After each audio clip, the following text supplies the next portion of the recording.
The Nazis thought America was weak. They sneered at its factories, mocked its workers, and laughed at the idea that Detroit could ever stand against the Reich. To them, America was just a land of spoiled car builders, soft men, and useless machines.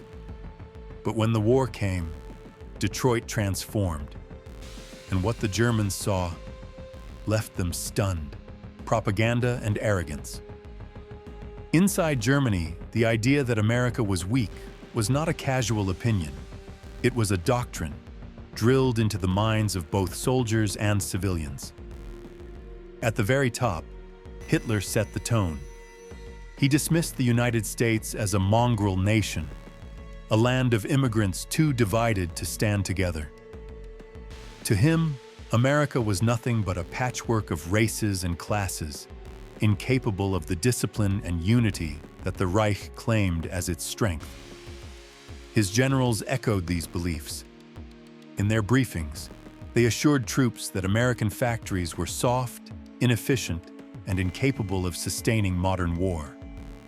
To the German officer corps, America was a giant with no spine, tall, clumsy, and destined to fall once the fighting grew serious.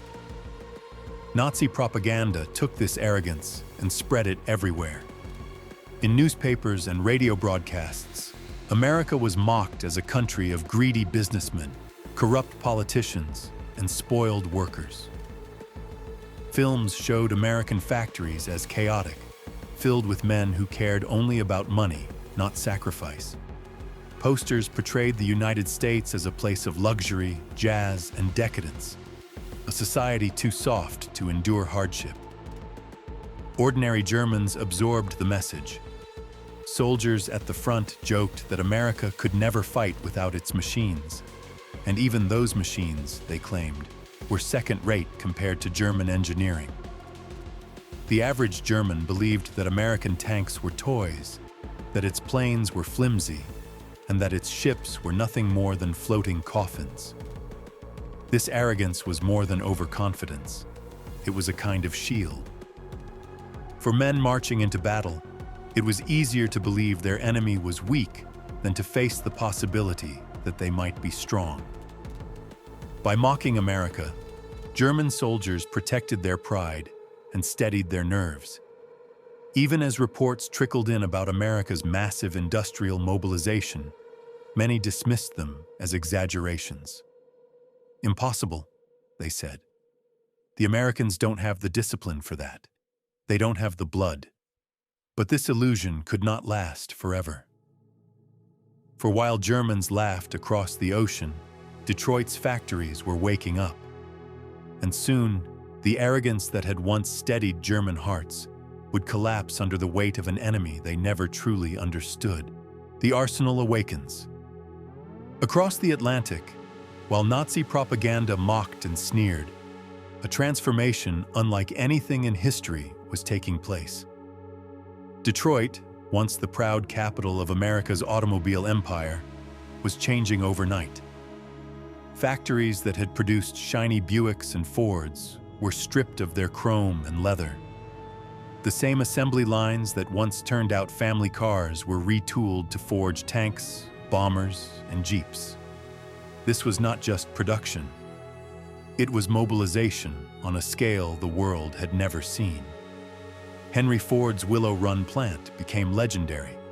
What had once been farmland outside Detroit turned into the largest factory under a single roof. From that plant alone rolled out thousands of B-24 Liberators, heavy bombers built not in years, but in hours. At its peak, Willow Run produced one bomber every 63 minutes. General Motors stopped building Chevrolets and instead produced engines for tanks and planes, while Chrysler turned its auto plants into arsenals that churned out Sherman tanks by the thousands. Even smaller suppliers, once dedicated to chrome trim or dashboards, were suddenly producing machine guns, helmets, and aircraft parts. And this was not limited to Detroit. All across America, factories shifted gears. Washing machine plants made rifles, Typewriter companies made carbines. Toy makers built parts for fighter planes. But Detroit was the beating heart. Its workers, men and women alike, poured into the factories in shifts that never ended. Day and night, under the glare of electric lights, the production lines never stopped. By 1944, the numbers were staggering. America built 96,000 planes in a single year, more than Germany, Italy, and Japan combined. It produced 49,000 tanks, hundreds of thousands of trucks and jeeps, and over 20 billion rounds of ammunition. To the Germans, such figures were unthinkable. They had believed America was too soft, too disorganized, too distracted by luxury to fight a serious war. But Detroit proved them wrong. This was not chaos. This was order, precision, and sheer industrial willpower. When Hitler scoffed at America's factories, he had underestimated not just machines, but a people who could turn their entire society into an engine of war. The arsenal of democracy had awakened, and once it was awake, it would not be stopped. Shock on the battlefield. For the German soldier at the front, the truth about America's industry was not revealed in factories or reports. It was revealed in the roar of engines, the endless lines of trucks, and the skies darkened by bombers.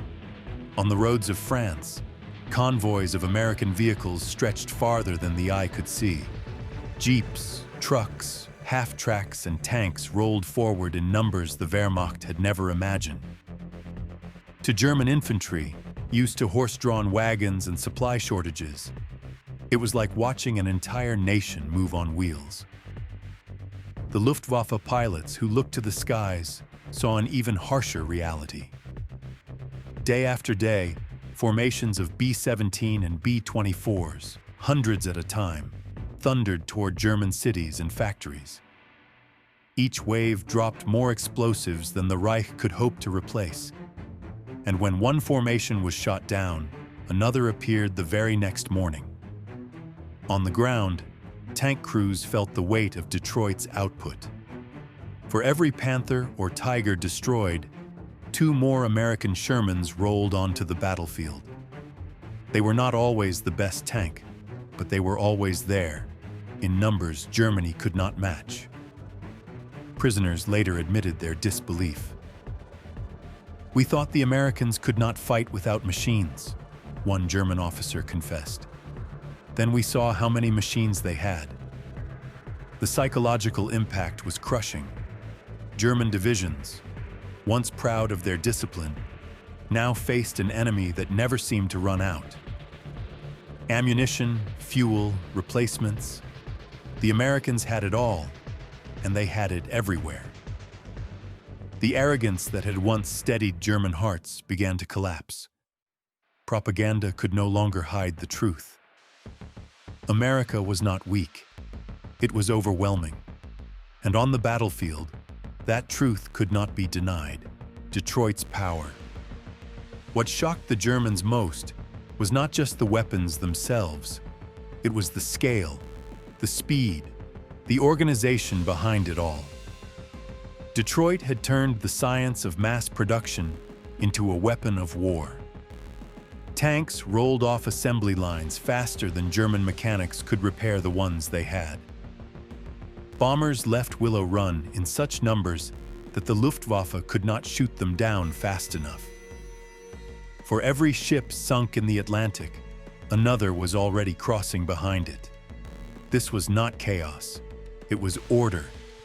A machine so vast and efficient that even the Reich, with all its boasts of discipline, could not comprehend it. Even more humbling was the workforce. In Germany, war production relied on forced labor and fear. In America, it was built on unity. Men and women worked side by side. Immigrants, farmers, students, housewives, they poured into the factories, driven not by terror, but by determination. Women who had never set foot in a plant now learned to weld, to rivet, to to build engines and wings. Rosie the Riveter became a symbol, but behind the symbol was something far more powerful. A society that had mobilized willingly and completely. To the Germans, this was unthinkable. They had imagined Americans as soft, spoiled, and divided. But Detroit showed them a nation that could harness every hand, every skill, every ounce of strength without losing its spirit. Here was America's true power, not just in its machines, but in its people. A strength born not of fear, but of freedom. And once the arsenal of democracy was fully awake, there would be no turning it back. Moral and payoff. By the war's end, the illusion was gone. For years, Nazi leaders had laughed at America. They mocked its workers, ridiculed its factories, and dismissed its people as weak. But the reality was undeniable. Detroit had outbuilt, outlasted, and outfought the Reich. What German soldiers saw was not weakness, but a quiet strength. A strength that produced tanks faster than they could be destroyed, bombers faster than they could be shot down, convoys faster than they could be stopped. And it wasn't just the machines. It was the people behind them. Ordinary Americans who had taken up the tools of war and transformed them into the instruments of victory. To the Germans who once sneered, this was the final humiliation. The enemy they had mocked as soft had proven to be harder, stronger, and more determined than they ever imagined. Detroit had shown them the truth. True power did not roar with arrogance. It moved with discipline, with unity, and with a relentlessness that no propaganda could deny. The Nazis laughed at American industry, but when they saw Detroit, their laughter turned to silence.